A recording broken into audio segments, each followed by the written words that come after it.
오늘 우리에게 주시는 말씀 에스겔 37장 7절부터 10절까지 말씀입니다. 에스겔 37장 7절부터 10절까지 말씀 저와 함께 한 목소리로 봉독하겠습니다. 이에 내가 명령을 따라 깨어나니 깨어날 때에 소리가 나고 움직이며 뼈가 드러나자 뼈들이 서로 연결되더라. 내가 또 보니 그 뼈에 힘줄이 생기고 살이 오르고 그 위에 가죽이 덮으나 그 속에 생기는 없더라.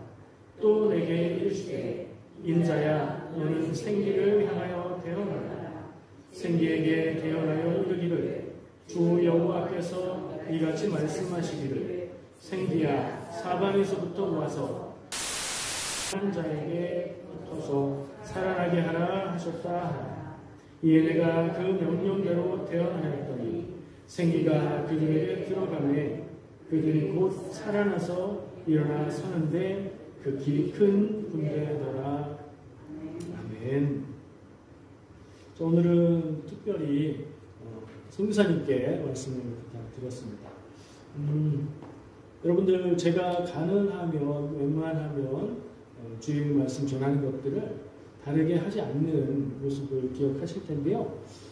귀한 기회가 되었고 선교 사역을 선교하신 분, 목사님 그리고 그 영성으로 읽는 하나님 말씀의 메시지를 들으시면 참 좋겠다. 제 마음에 그런 생각이 들어서 기도하고 부탁드렸습니다. 사모하는 마음으로 말씀을 들으실 때 은혜가 되실 줄 믿습니다. 선교사님 나오셔서 귀한 말씀 전해주시겠습니다.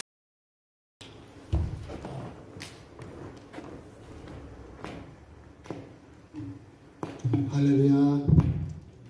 할렐루야. 아멘.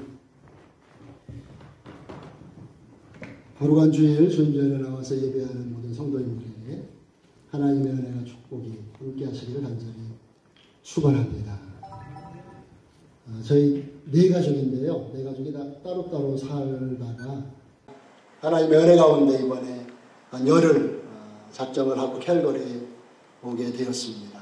특별히 막내딸이 이번에 캘거리 대학에 입학을 하게 되어서 와서 정착하고 학교로 입학하는 것을 좀 돕기 위해서 큰맘 먹고 와서 한 열흘 정도 지냈는데 또 이렇게 아무 준비 없이 왔는데 우리 목사님께서 오늘 귀한 재단에 하나님의 말씀을 증거해달라고 이렇게 부탁을 하셔서 준비 없이 이렇게 섰습니다. 그래서 하나님의 말씀을 증거하기 전에 먼저 우리 목사님과 성도님들께 양해의 말씀을 드리고 싶은 거는 복장이 제가 좀 불량하죠. 설교자로서. 아무 준비를 못하고 와서 그랬고. 그리고 제가 마른 기침이 한 3주 정도 계속됐는데 캘거리 와서도 잘 가시질 않네요. 이제 기침이 좀 있어서 양해를 해주시면 감사하겠습니다. 여러분 캄보디아 잘 아세요? 캘거리에서는 캄보디아가 너무 먼 나라 같아요.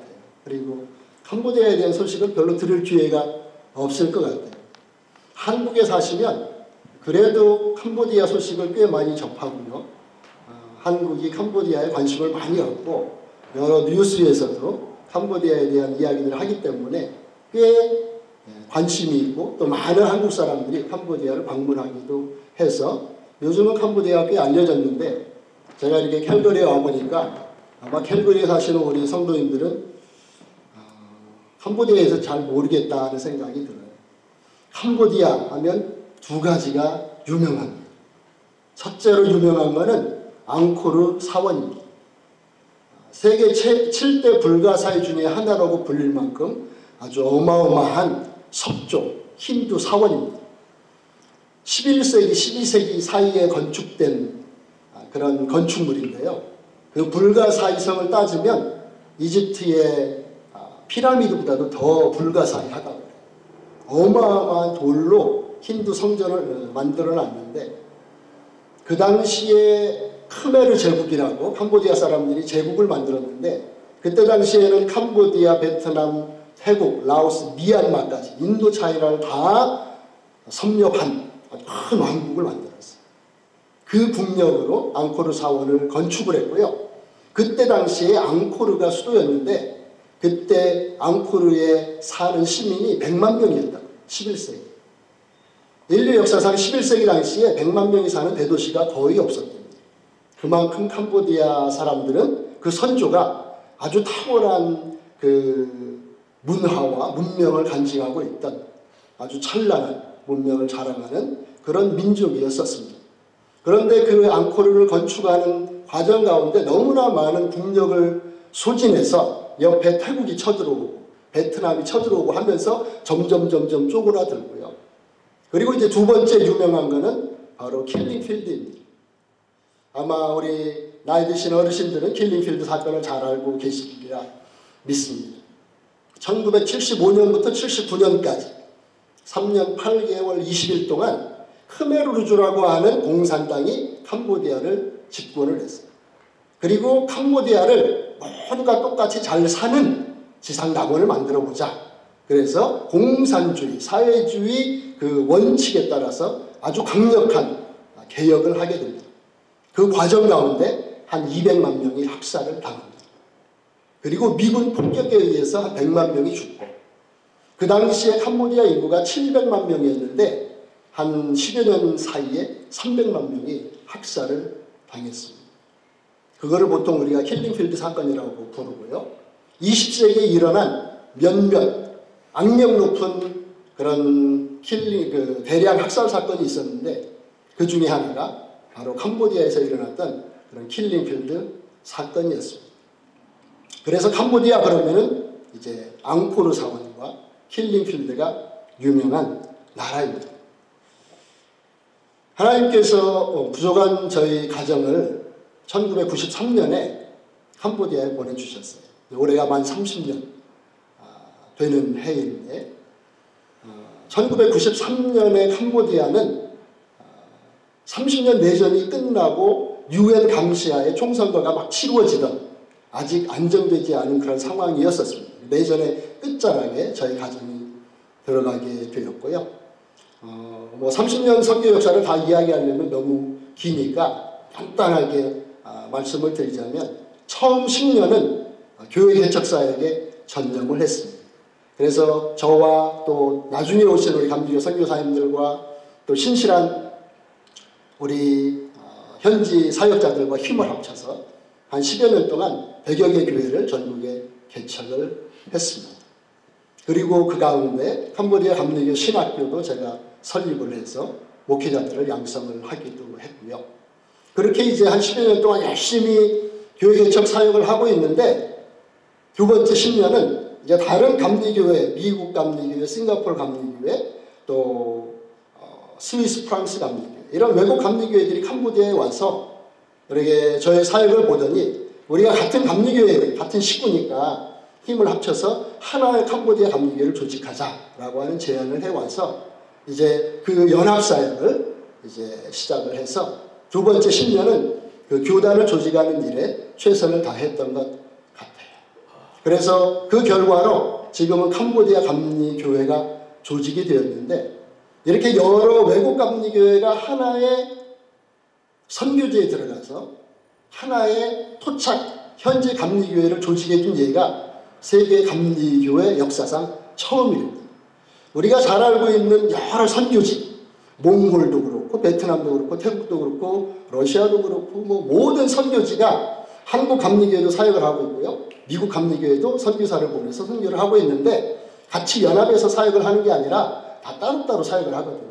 신학교도 따로 있고 목사 안수도 따로 주고. 그래서 그 나라 안에 감리교회가 몇 개씩 있는 거예요. 근데 하나님께서는 캄보디아에 이렇게 연합의 영을 부어주셔서 하나로 선교사들이 모이게 하시고 하나의 캄보디아 감리교회를 조직하게 해주셨는데 어떻게 하다 보니까 제가 캄보디아에 파송된 첫 번째 감리교 선교사가 되었어요. 그래서 이 모든 교단을 조직하는 사역을 부족한 저를 중심으로 이렇게 진행이 되었고요. 이제 그 모든 교단 조직의 사역을 다 해드리고 지금은 현지인에게 지도력을 이양을 해서 현지 목사님이 캄보디아 감리교회 연회장이 되어서 캄보디아 감리교단을 지금 이끌어가고 계십니다. 그 일이 이제 2013년에 이루어졌고요. 2013년부터 23년까지 10년은 이제는 신학교에서 제가 이사장으로 지금 사역을 하고 있고, 또 현지 교단을 책임지고 운영하고 있는 우리 현지 목사님의 그런 멘토로서, 어드바이저로서 지금 뒤에서 돕는 사역을 하고 있습니다. 제가 선교사로 소명받은 것은 대학교 1학년 때였는데요. 선교사로 소명받고 9년을 열심히 준비했고, 그리고 9년 만에 하나님께서 캄보디아에 보내주셨습니다. 어린 나이에 캄보디아에 갔거든요. 만 30이 채 되지 않은 그 나이에 캄보디아에 가서 30년을 헌신을 했는데, 하나님께서 저희 가정에 너무나도 많은 축복을 해주셨어요. 그래서 저는 어디 가서든지 자신 있게 하나님이 부르실 때 순종하라, 하나님께서 책임져 주시고 축복해 주신다 라고 하는 것을 저의 삶과 저의 사역을 통해서 자신 있게 간증하고 있습니다. 어떻게 하다 보니까 제가 캄보디아에 파송된 첫 번째 감리교 선교사, 얼마나 영광스러운 그런 타이틀이에요. 그리고 저를 중심으로 캄보디아 감리교회가 교단이 조직이 되고, 또 캄보디아 감리교 신학교를 설립을 제가 했는데, 제가 여기 와 있는 지난주 목요일에는 20회 졸업식을 해서 또 졸업생을 배출을 하는 그런 일들이 계속 진행이 되고 있는데, 이렇게 돌아보면 지금 현장에서 사역하는 선교사님들이 한 2만 5천여 명 정도 되는데, 하나님께서 저에게 너무나 많은 축복을 주셨고, 이렇게 저와 같은 사역을 하는 선교사님이 별로 안 계신 것 같아요. 그래서 참 감사를 드립니다. 2023년 올해가 캄보디아 교회에는 너무나도 역사적이고 의미가 있는 한 해입니다. 왜냐하면 1923년에 첫 번째 개신교 선교사가 캄보디아에 들어왔어요. 그러니까 올해가 꼭 100년이 된 해잖아요. 그래서 지난 1월에 2023년 1월에 선교 100주년 기념대회를 크게 프놈펜에서 거행을 했습니다. 또 한 가지 우리가 역사적으로 이렇게 기념할 만한 그런 해가 2023년인데, 그거는 뭐냐면 1993년 바로 그때 이제 유엔의 총선거를 통해서 민주정부가 들어서고 제2의 선교의 문이 열립니다. 그러니까 그 전에 70년대 킬링필드 사건이 일어나고 문이 닫혀가지고 선교에 자유가 없다가 이제 1993년에 두 번째로 선교의 문이 열려요. 근데 선교의 문이 열리는데 하나님께서 한국 교회를 사용해야 되겠다. 그래서 1993년에 첫 번째로 한국 선교사님을 캄보디아에 파송을 2가명을 합니다. 그 중에 하나가 저희 가정이고요. 그래서 한국 교회가 캄보디아 선교를 시작한 게 올해로 꼭 30년 되는 해입니다. 지금 캄보디아에는 한 2,000명 정도의 한국 선교사님들이 사역을 하고 있다고. 그리고 한국교회에서 단기 선교팀을 가장 많이 보내는 나라가 2나라가 있는데, 몽골과 캄보디아. 지난 30년 동안 100년 역사라고 하지만 지난 처음 70년은 거의 의미가 없었고, 1993년부터 2023년 최근 30년 동안 특별히 한국 선교사님들과 한국 교회가 쏟아부은 그 인적 물적 자원은 어마어마할 만큼 거대했습니다. 이렇게 중요하고 역사적인 해를 맞이해서 저희들이 이제 결산을 해보는 거죠. 과연 캄보디아 교회가 얼마만큼 성장을 했느냐. 캄보디아 인구가 1,700만 명입니다. 2017년에 통계를 내는 선교단체에서 발표하기를 17만 명이에요. 1,700만 명 중에 17만 명. 정확하게 1%. 근데 그 1%는 5년 전에 통계보다도 줄어든 그런 통계입니다. 2012년에는 17만 3천 명이었는데 2017년에 17만 명으로 줄었대요. 2017년에 이미 감소의 그 퇴보의 길을 걸었다면, 지금 이제 새로운 통계가 안 나왔는데, 이제 3년 코로나를 우리가 지났잖아요. 캄보디아도 락다운도 되고 정말 집회 금지도 이루어지고 온라인 예배를 드려야 되는데 인터넷이 안 돼서 예배가 거의 중단되는 그런 어려운 상황을 3년을 지나왔다면, 지난 2017년보다 지금의 교회는 어떨까? 짐작해 보건대 아마 더 감소하지 않았을까. 그런 안타까운 마음을 이렇게 가져봅니다. 캄보디아의 경제는 엄청나게 성장을 하고 있습니다. 올해도 국가에서 발표한 경제 성장 목표가 6.5%입니다. 코로나 이전에는 거의 매년 7%에서 8%의 경제 성장을 매년 10몇 년 동안 해왔어요. 거의 우리나라 7, 80년대 급격한 경제 성장을 이루던 그것보다도 더 빠른 경제 성장이 캄보디아에서 이루어졌었습니다. 예전에는 제가 전국에 뭐 한 60여 교회를 건축을 한 것 같은데 어느 마을이든지 교회를 건축하면 그 마을에서 제일 신식 건물이 우리 교회였습니다. 근데 지금은 이제 캄보디아가 경제적으로 많이 성장을 해서 더 멋있고 큰 건물들이 많이 들어섰고요. 선교사들이 돈 조금 가지고 와서 뭘 해야 별로 빛이 나지 않을 만큼 캄보디아가 이제 많이 성장을 했습니다.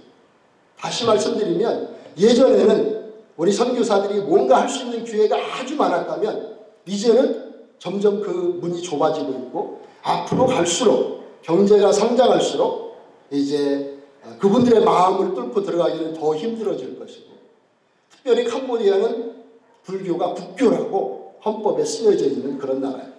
그래서 경제가 성장하고 나라가 자리를 잡아갈수록 불교를 더 숭상하고 더 지지하는 정책으로 나가기 때문에 앞으로 캄보디아에서의 기독교 선교는 점점 어려워질 거라고 생각을 합니다. 에스겔서 37장 이 본문은 제가 참 좋아하는 말씀이고 특별히 30년 전에 제가 처음 캄보디아로 파송 나와서 한국에 나가서 선교 보고할 때마다 사용했던 본문이 에스겔서 37장입니다. 우리가 읽진 않았지만 1절, 2절에 보면 하나님께서 에스겔 선지자를 데리고 산골짜기로 가는데 그 산골짜기에 보니까 뭐가 있었느냐? 마른 뼈가 가득했다. 그 마른 뼈가 오늘 본문 10절에 보니까 하나님의 큰 군대로 일어섰다 라고 하는 아주 놀라운 환상이 오늘 본문에 쓰여져 있습니다.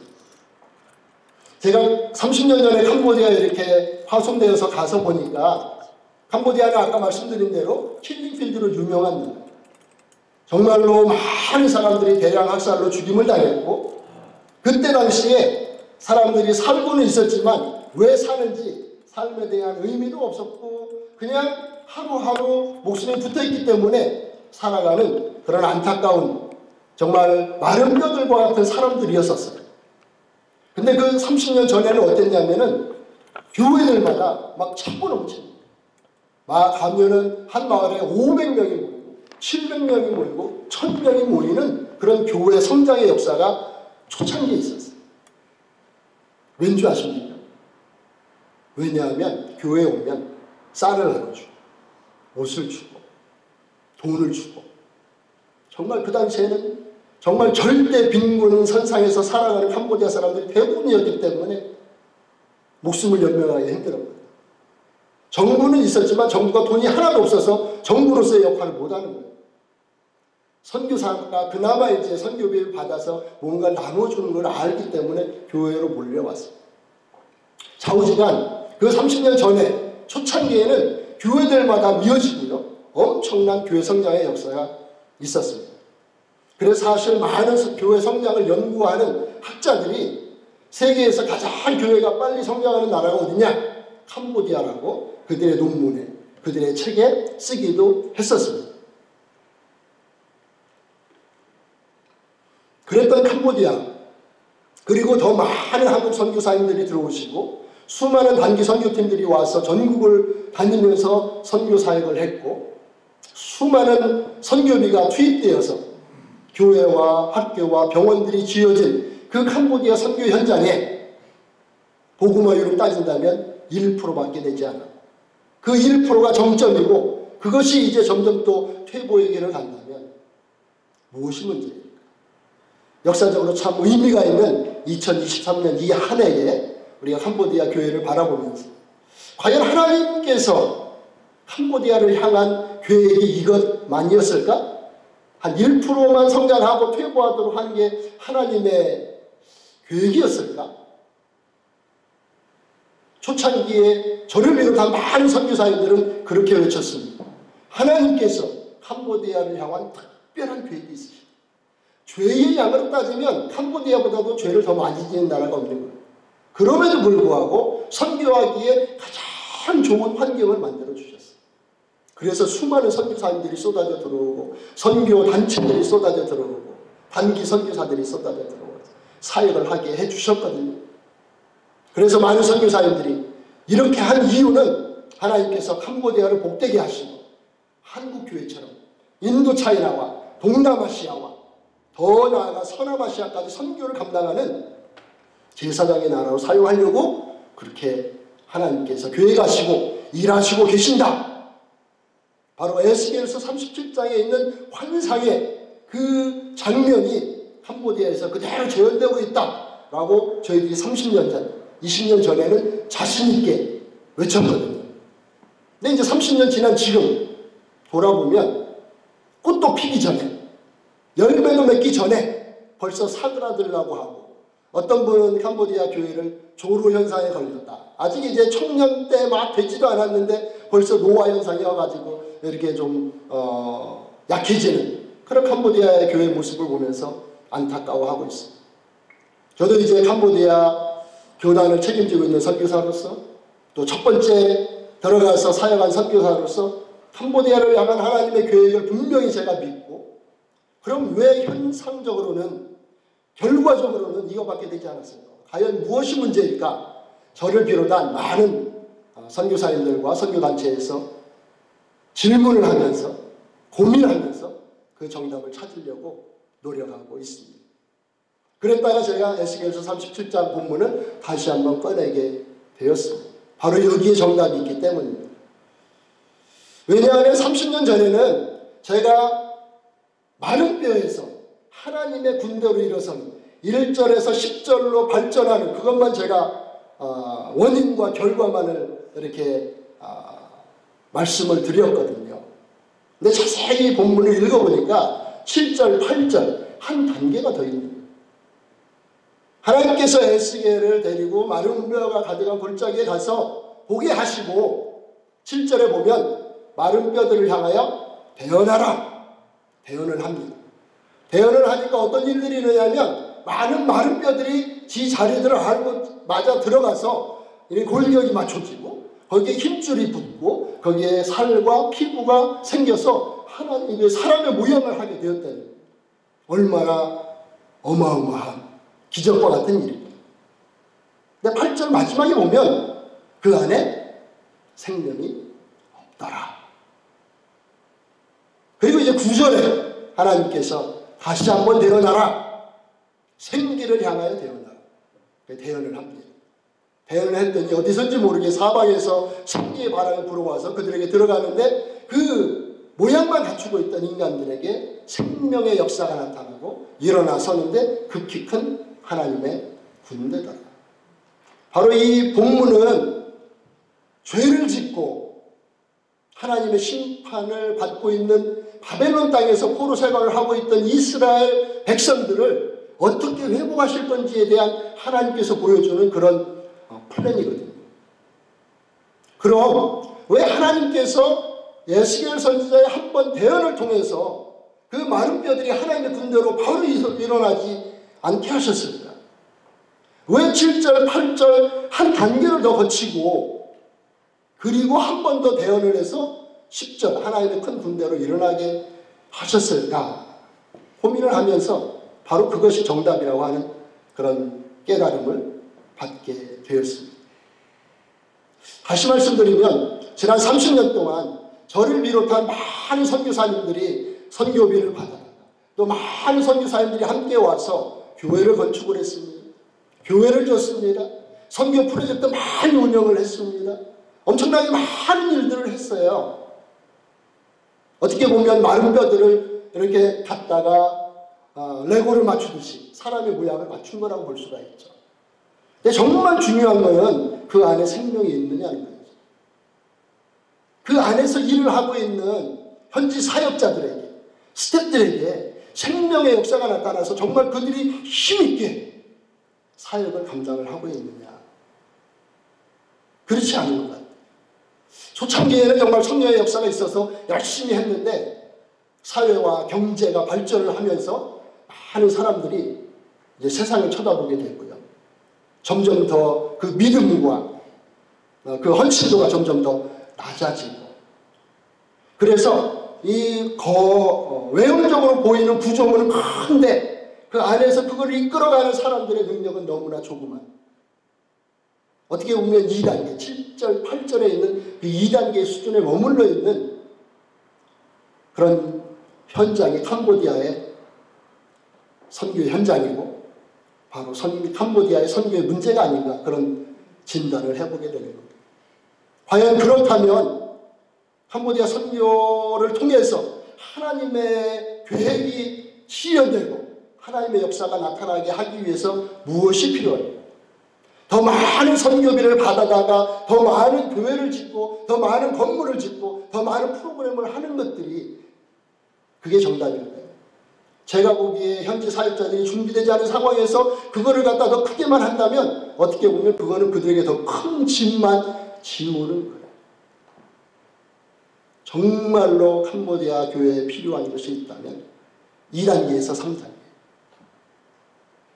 이제 외형적인 구조물, 인간의 모습을 갖추었다면, 우리의 헌신과 노력이 거기까지라면 하나님의 명을 받아서 우리가 한 번 더 대언을 해야죠. 생기를 향하여 대언. 그럴 때 성령의 역사가 그들에게 들어갈 때에 그들이 하나님의 큰 군대로 일어서고, 그렇다면 그동안 세워진 그 하드웨어를 충분히 활용을 해서 정말 캄보디아 안에 놀라운 교회 부흥과 성령의 역사가 나타나고, 정말 우리가 믿는 그 캄보디아가 제사장의 나라가 되어서 선교사를 인도 차이나와 동남아에 파송하는 그런 나라가 될 줄로 믿습니다. 정말 우리가 캄보디아 그러면 너무 먼 나라 같지만, 제가 보기에는 단지 캄보디아 문제뿐만이 아니라 온 세계에 흩어져 있는 선교지, 우리 선교사님들의 문제가 바로 그것이 아닌가 생각을 해봅니다. 저는 그렇게 고백합니다. 선교사로서 현장에서 살아가는데 가장 중요한 임무가 뭐냐? 저는 선교사는 현지 목회자들, 현지 성도들로 하여금 성령님을 알게 하고, 그 성령님과 친밀한 교제를 갖고, 그 성령님과 힘있게 동역하도록 안내해주는, 소개해주고 연결해주는 사역이 선교사로서 가장 핵심적인 사역이다. 그렇게 믿고 지금까지 사역을 해왔습니다. 그래서 기도하자, 성령을 간구하자, 그렇게 외치고 부르짖는데, 안타까운 것은 뭐냐면 지난 30년 동안 제가 캄보디아에서 사역을 하면서 아직 성령의 그 뜨거운 풍의 역사가 캄보디아 땅에 아직 나타나질 않았어요.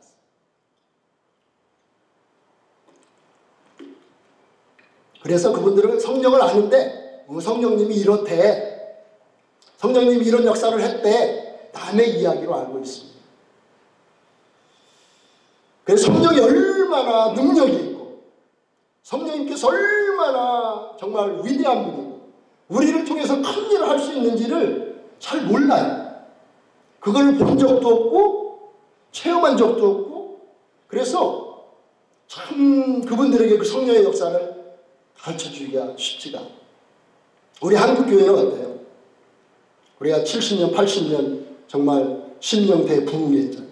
우리 마음에, 우리 심령에 부흥을 일으키기 위해서 교회마다 또 뭐 절기마다 지방마다 전국 그런 행사를 해서 얼마나 많은 부흥회를 해가지고 우리 성도님들의 마음이 뜨거워지고, 그 성령의 능력으로 한국교회가 어떻게 뜨겁게 성장을 했고, 성령님께서 한 심령의 역사하실 때, 한 교회의 역사하실 때 얼마나 위대한 일들이 일어나는지, 얼마나 놀라운 간증이 나타나는지를 우리는 체험해서 알고, 봐서 알고, 들어서 알고. 그래서 정말로 성령님이 모든 문제 해결의 지름길이고 정답이라 하는 걸 알기 때문에 같이 기도합시다. 그러면 정말 우리는 목숨 걸고 기도를 합니다. 이것이 정답이라는 걸 알게 돼요. 근데 캄보디아 사람들은 아직 그거를 경험해 본 적도 없고 들은 적도 없고 본 적이 없어서 참 그분들에게 그거를 가르쳐 준다고 하는 게 쉽지가 않습니다. 우리 성도님들께서 캄보디아 많은 250여 개 나라가 있다고 한다면 정말로 하나님께서 특별한 계획을 가지시고 지금 가장 활발하게 일하는 선교지 중에 하나가 단연 캄보디아라고 저는 믿는데, 그런 캄보디아 안에 막 성장을 하다가 이제 꽃도 못 피고 고꾸라지려고 하는 그런 캄보디아 교회의 모습을 안타깝게 생각을 하면서 하나님이 얼마나 안타까우실까. 정말 여러분들이 캄보디아를 향한 하나님의 계획을 좀 믿음으로 보시고 받으시고 부족한 저와 함께 캄보디아 교회를 위해서 함께 기도해 주시면 감사하겠습니다. 우리 성도님들은 각자의 신앙생활에 만족을 하십니다.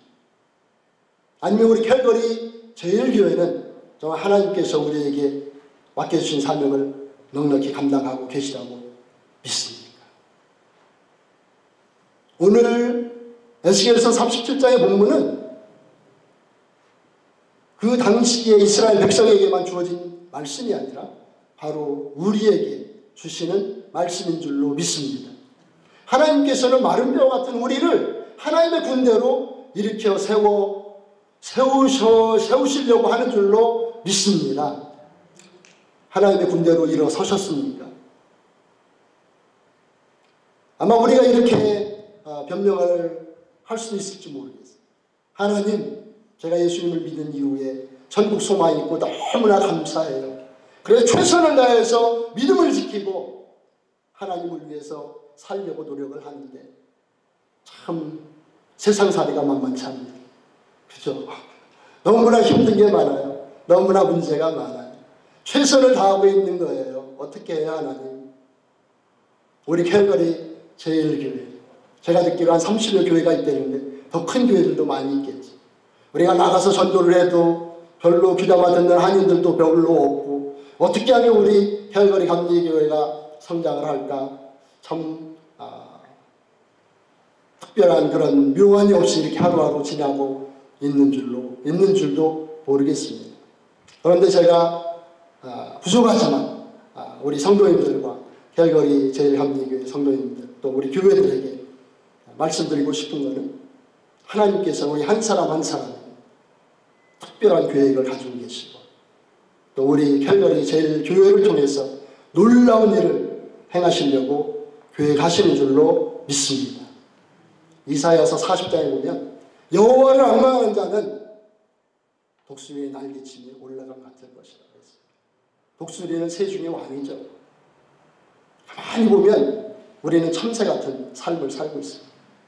내 힘으로, 내 능력으로 어떻게든 해보려고 아둥바둥하는 그런 모습. 하나님은 결코 우리를 참새로 부르지 않으셨어요. 바람을 타고 제일 높이, 제일 멀리, 제일 빠르게 나는 새 중의 왕, 독수리로 우리를 불러주셨다니까요. 어떻게 우리가 독수리와 같은 영광스러운 삶을 살 수가 있겠어요?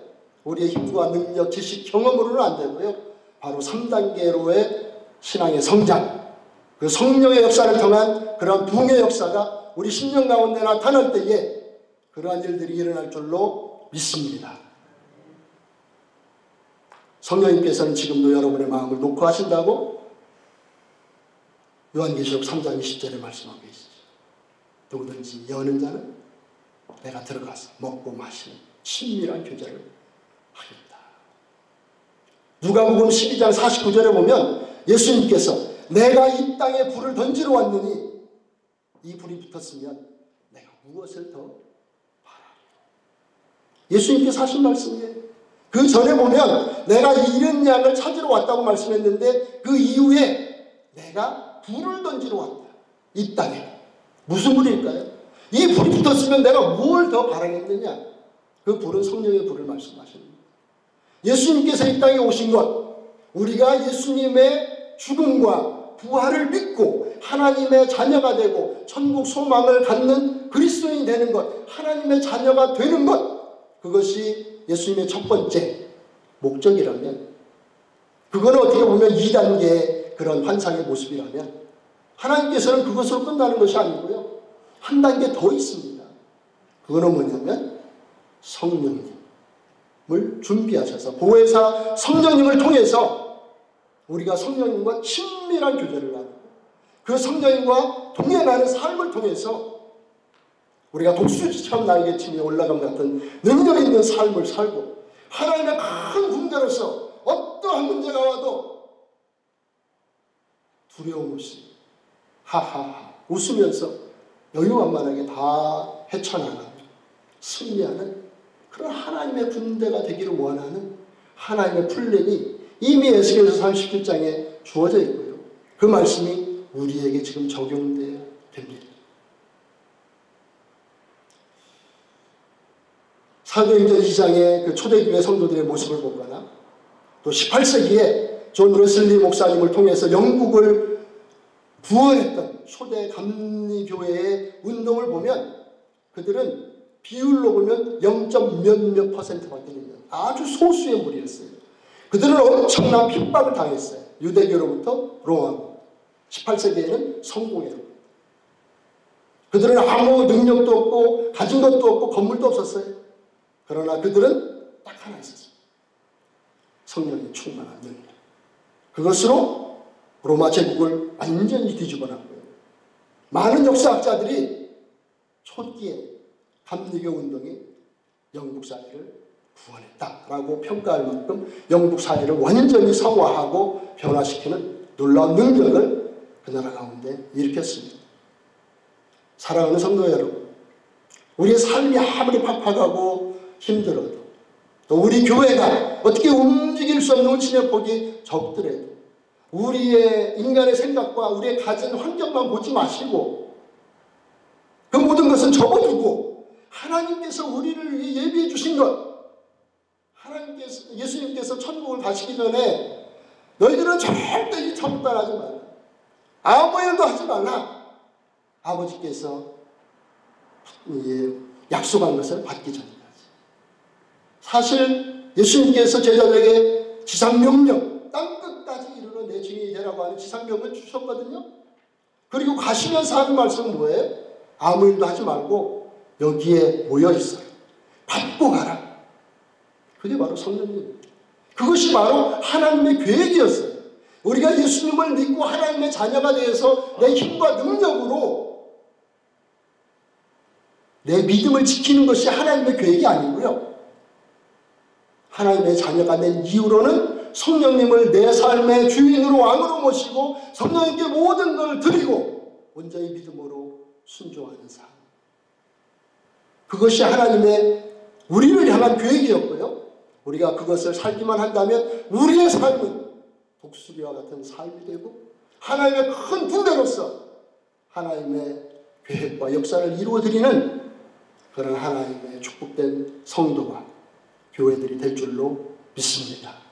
부족하지만 제가 캘거리 제일교회를 위해서 기도할 거고요. 여러분들도 캄보디아 땅 가운데 힐링필드가 정말 생명의 땅이 되는 그런 부흥의 역사, 변혁의 역사가 일어날 수 있도록 기도해 주시면 앞으로 우리가 자주 뵐 수는 없겠지만 서로 오가는 소식이 그런 승리의 소식, 성령의 역사를 통한 그런 놀라운 간증들이 있는 그러한 소식들이 이어질 수 있기를 간절히 축원합니다. 같이 기도하시겠습니다. 지금도 살아계셔서 역사하시는 고마우신 아버지 하나님, 마른 뼈와 같은 저희들을 살리시고 하나님의 군대로 세워주시려고 했지만 정말로 하나님의 계획을 우리가 잘 알지 못하고 우리의 힘과 능력으로 어떻게든 해보려고 해왔던 우리의 삶을 돌아보며 이 시간 우리에게 주시는 말씀을 되새기며 다시 한번 성령님과의 동행하는 삶을 우리가 새롭게 살기로 결단하고 우리의 삶 가운데 하나님의 놀라운 계획이 이루어지고 우리 교회를 통해서 놀라운 선교 역사가 이루어지기를 간절히 기도합니다. 하나님께서 사용하시는 캄보디아 땅에도 성령의 역사를 통한 하나님의 군대들이 불릴듯 일어나게 하시고 그 땅이 하나님의 나라로 변화되는 놀라운 역사가 속히 일어날 수 있도록 축복하여 주시옵소서. 예수님의 이름으로 감사하며 기도드리옵나이다.